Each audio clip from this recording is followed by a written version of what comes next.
നമ്മുടെ കൂട്ടുകാരെ വിളിച്ചാൽ ഏത് പാതിരാത്രി വേണമെങ്കിലും നമ്മൾ പോകും.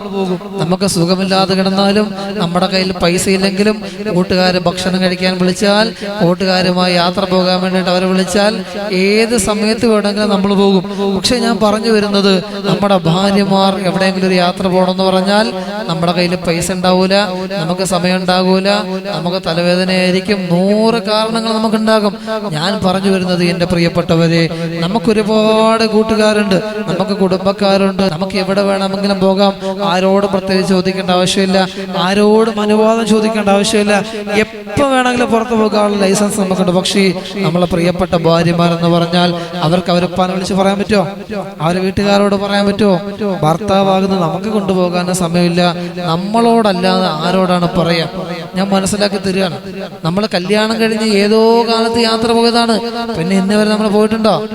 എവിടെയാണ് നമ്മുടെ ജീവിതത്തിലെ ഏറ്റവും വലിയ പോരായ്മ എന്ന് പറയുന്നത്?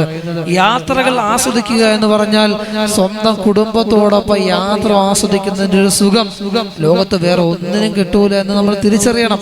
ആ ഒരു സുഖവും രസവും നമുക്ക് കിട്ടാതെ പോകുന്നത് നമ്മൾ നമ്മുടെ ജീവിതത്തെ ആസ്വദിക്കാത്തത് കൊണ്ടാണ്, നമ്മളത് കാണാത്തത് കൊണ്ടാണ്.